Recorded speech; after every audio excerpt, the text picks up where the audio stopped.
Oke, welcome back to my channel, Aditya Siregar. Di video kali ini aku mau bahas soal nulis. Spesifiknya adalah gimana sih caranya kita bisa mulai nulis dari yang nggak tahu, dari yang bingung, nggak tahu menulis apa, jadi ke bisa menghasilkan sebuah tulisan gitu. Emang gimana sih caranya mulai menulis gitu? Gimana sih caranya mewujudkan sesuatu yang abstrak gitu ya, yang ada di kepala doang ide jadi sebuah karya. Nah, di sini aku mau coba breakdown proses yang biasanya aku lakuin lah untuk menulis gitu, hingga bisa menjadi sebuah diskursus atau wacana yang utuh yang tadinya cuma di kepala doang, sekarang bisa kamu wujudin di kenyataan. Nah, aku bakal ngebagi video ini jadi 5 section. Yang pertama adalah ngebahas soal mindset, yang kedua adalah ngebahas soal pesan, ketiga ngebahas soal outline, yang keempat mulai tulisan pertama, dan yang kelima adalah revisi. Jadi ketika kamu mulai menulis, yang pertama perlu kamu pikirkan itu sebelumnya adalah mindset. Kenapa? Karena pola pikir yang kamu punya itu akan menentukan bagaimana kamu nge-approach si tulisan kamu gitu. Bagaimana kamu menghadapi masalah ketika kamu menulis gitu. Karena kalau misalnya, ini bukan benar salah ya, karena kembali ke setiap orang pasti punya pendekatan yang berbeda. Tapi seenggaknya ini pendekatan yang coba aku lakukan gitu. Mindset yang menurutku penting untuk dimiliki adalah goal oriented. Aku punya mindset bahwa menulis itu harus ada tujuannya. Sebagaimana seseorang yang punya tujuan, kan dia jadi jelas ya. Ibarat nih, sekarang aku lagi ada di Bandung dan aku mau pergi ke Jakarta. Aku posisiku sekarang di Bandung dan aku punya tujuan, yaitu Jakarta. Ketika aku udah punya tujuan ke Jakarta tadi, aku pasti mencari cara kan supaya aku bisa sampai ke Jakarta. Bisa naik kereta, bisa naik travel, bisa nyetir sendiri, atau bisa naik kendaraan lain lah. Pokoknya akan membawa aku ke Jakarta nantinya. Dan cara-cara itu kan dipertimbangkan atas dasar macam-macam ya, atas dasar biaya, waktu, rute, itu akan berpengaruh nantinya ke bagaimana aku bakal sampai ke Jakarta. Nah, menurutku menulis juga sama. Sebelum kamu menulis, yang pertama harus dimiliki adalah goal, tujuan gitu. Kamu nulis tuh mau kemana sih? Mau ngapain sih? Mungkin kamu menulis itu mau misalnya bikin artikel, copyright, mau sekedar expressing yourself, tapi si goal itu harus ada di kepala gitu. Karena apa? Karena kalau goalnya itu nggak ada, nulis aja, ya apa yang mau ditulis gitu. Mungkin dorongan itu ada, tapi mungkin ya karena tidak ada tujuan yang ingin dicapai, maka dari itu nulisnya jadi tidak terarah, bingung mau nulis apa gitu. Ya akhirnya kadang-kadang jadinya kalau di laptop, tutup laptopnya pergi. Selain itu, kenapa goal itu menjadi sesuatu yang penting? Misalnya gini deh, kalau konteksnya expressive writing atau free writing, itu kan terkesannya nggak ada goal ya. Ya udah ekspresif aja gitu. Ya udah ngarang, free writing ngarang aja. Tapi kan sebenarnya di balik ngarang itu juga kan ada goal, ada tujuan. Aku mau ngarang, aku mau melatih diriku untuk menulis. Aku mau mencari kejutan-kejutan di tengah semak-semak yang sedang aku dalami. Kan tetap ada goal, tetap ada sesuatu yang ingin dituju, sesuatu yang ingin dicapai dari tulisan itu. Karena kalau cuma ingin menulis aja itu, tadi mungkin kamu bisa tersesat, kamu bisa ujung-ujungnya nggak jelas arahnya mau kemana gitu. Dan si goal ini dia akan berkaitan dengan nanti di poin kedua, yaitu pesan.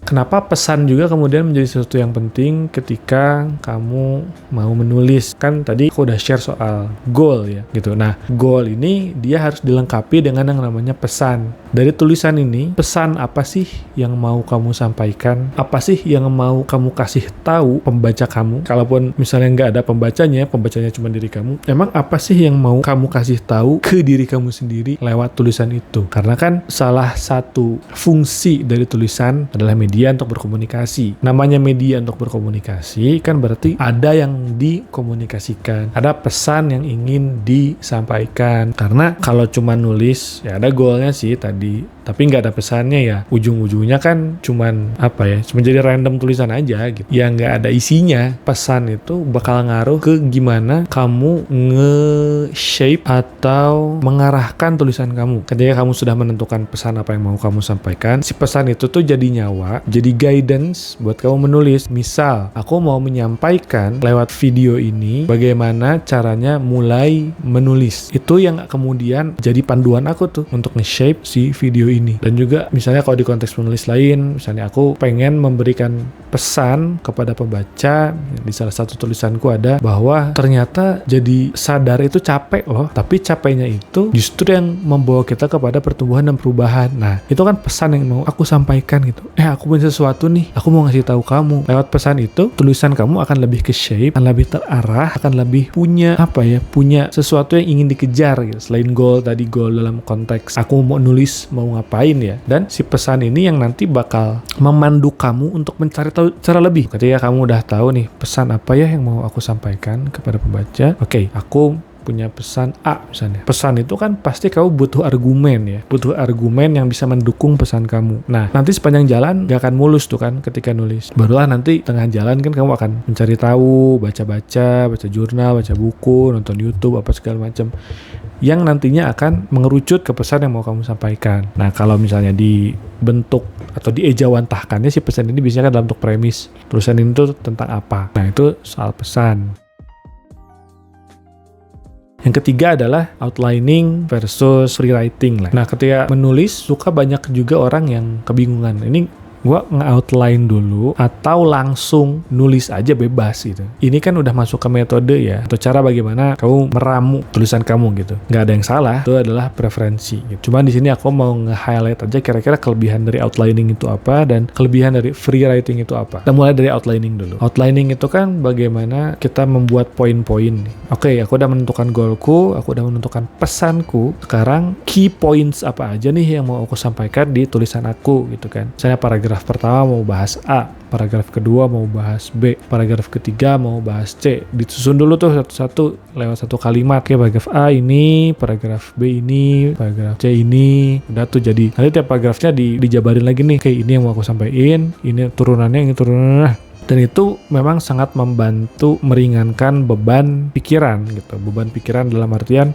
kan banyak nih ide ya pasti di kepala kamu. Jadi kamu mau menulis, cuman karena saking banyaknya ide ini, dia jadi tidak terorganisir atau belum terorganisir lah. Baru ketika kamu bikin outline tadi, ini poin-poin tadi, isi kepala tadi bisa mulai terurai sedikit demi sedikit. Oh, oke. Kebayang nih yang mau aku tulis apa. Berarti paragraf 1 aku ngomongin ini Oke, ada tuh guideline-nya. Pesannya ada, poinnya ada. Udah tinggal ngikutin tuh. Pokoknya apapun yang diungkapkan di paragraf pertama harus ngikut ke sana. Tapi kekurangan dari outlining menurutku adalah kaku. Karena kita udah nge-frame duluan. Si tulisan itu harus ikut A, B, C, D gitu. Kita udah bikin pakemnya duluan. Dan aku sendiri sebenarnya bukan orang yang begitu suka nge-outline sih ketika nulis gitu. Outliningku tuh berjalan ketika aku free write. Nah, tapi sebelum ke sana aku jelasin dulu nih yang free writing. Kalau free writing kan bebas tuh, kita ada muncul ide apa, set langsung tulis aja kayak gimana gitu, nge-flow aja, biarin, nggak peduli tentang strukturnya, nggak peduli tentang tata bahasanya kayak gimana. Yang penting yang ngalir aja dulu. Ide yang tadi berantakan tadi di kepala dikeluarin aja dulu. Yang penting keluar dari kepala, yang penting ngalir dulu. Supaya apa? Supaya ya kamu punya perasaan selangkah lebih dekat dengan tulisan yang ingin kamu selesaikan gitu. Bedanya sama outlining kan masih dalam bentuk poin-poin ya. Tapi kalau misalnya udah rewriting, udah jadi paragraf tersendiri, tuh udah kelihatan tuh bentuknya kayak gimana. Meskipun masih acak-acakan ya, nanti bisa disusun ulang deh. Cuman sayangnya itu tadi, kontranya adalah kalau free writing, kadang suka ada perasaan, aduh,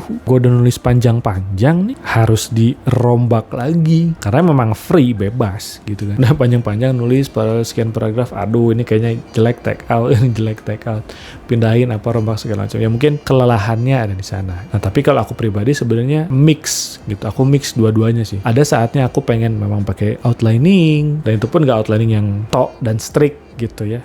Jadi outlining itu cuman dulu lagi banyak pikiran nih, pengen banyak yang ditulisin, key point aja, udah langsung nge-free write. Atau sebaliknya, lagi nge-free write nih, nulis, aduh mentok nih, oke, outlining dulu, poin.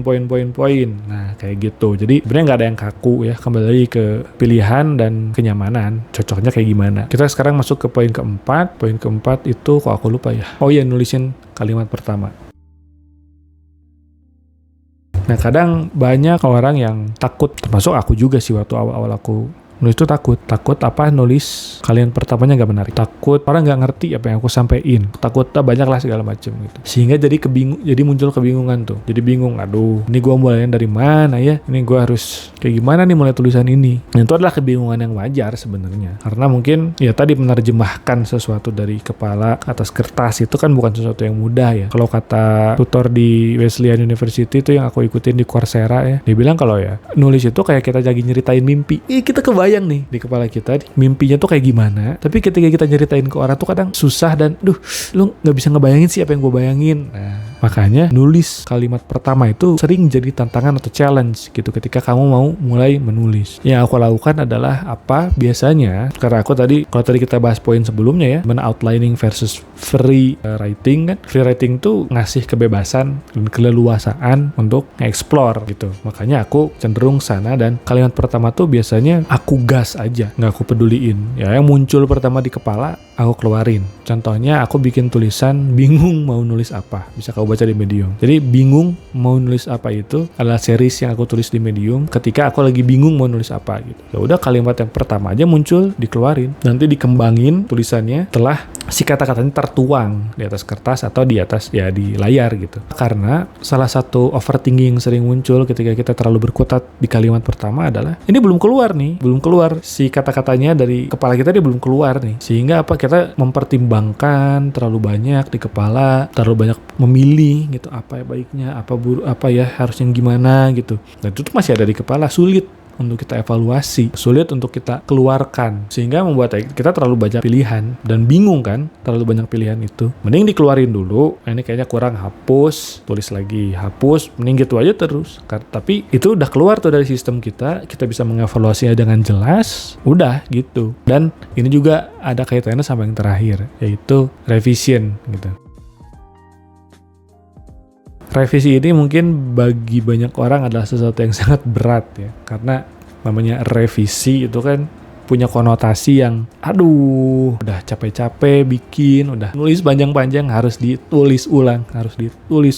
Tapi ada satu penjelasan gitu ya yang aku senang sih dari Dr. Linda, aku lupa namanya, aku tulis Linda Flower Hayes atau Linda Hayes kalau nggak salah, Linda Hayes yang aku baca. Dia bilang kalau gini, jangan berpikir revisi itu atau revision itu sesuatu sebuah kegiatan di mana kita harus memperbaiki gitu, menulis ulang. Dia bilang kayak gitu. Revision itu kan itu dari kata vision ya. Kita punya visi, tulisan kita pengen kayak gimana, visi yang yang dibangun ulang itu, visi yang dibangun ulang itu yang harusnya jadi spirit ketika kita melakukan revision gitu. Jadinya kita bukan memperbaiki, tapi kita malah nge-shape, mengerucutkan visi kita menjadi semakin jelas dan semakin jelas gitu. Spirit dari revisi itu sebenarnya kan kayak gitu, bukan hanya memperbaiki, tapi kita memvisikan ulang gitu. Oke, ini aku punya visi kayak gini, oke ini visinya belum nyampe nih, kita shape lagi. Dan ini memang sesuatu yang tidak bisa dihindari ketika kamu mau mulai nulis. Ini udah suatu keharusan sih, karena akan ada waktunya gitu. Ketika kita selesai menulis, mungkin kita merasa baik-baik sih, ini udah bagus banget, tapi besoknya baca lagi, amburadul jelek banget. Itu wajar. Makanya sebagai seorang penulis kita harus bisa deal with it, berhadapan dengan yang namanya revisi, tapi tadi spiritnya bukan spirit memperbaiki dengan konotasi yang memberatkan, tapi yaitu kita punya visi terhadap tulisan kita, yuk kita shape, kita kerucutkan supaya jadi bisa lebih baik lagi. Dan aku sendiri jujur, revisi ini sesuatu yang berat buat aku, karena aku tuh penulis yang pemalas, I'm a lazy writer gitu. Jadinya untuk pengennya cepat beres aja, udah cepat beres. Jadi revisi itu harus benerin lagi apa segala macam, itu malas. Tapi ya mau nggak mau nggak bisa dihindari itu yang namanya revisi atau revision tadi. Nah itu tadi teman-teman 5 aspek yang mungkin bisa kamu pertimbangkan ketika mau mulai menulis ya. Yang pertama ada tadi mindset, yang kedua adalah pesan, yang ketiga struktur sebenarnya, outline versus free write, terus yang keempat kalimat pertama, dan yang kelima adalah revisi gitu. Semoga apa yang aku sampaikan ini bisa ngebantu kamu buat semangat lagi mulai nulis, buat semakin punya spirit lagi buat nulis ya, yang tadinya buntu jadi menemukan jalan, dan bisa lebih kebayang lah kira-kira proses atau alur nulis tuh kayak gimana sih. Oke, tulis aja di kolom komentar kalau kamu punya pertanyaan soal menulis dan mungkin ingin dibahas aspek-aspek lain soal menulis. Dan kayaknya series tentang nulis ini bakal aku terusin lebih jauh lagi di YouTube. Sampai jumpa di video berikutnya. Aku Aditya Siregar pamit. Assalamualaikum warahmatullahi wabarakatuh.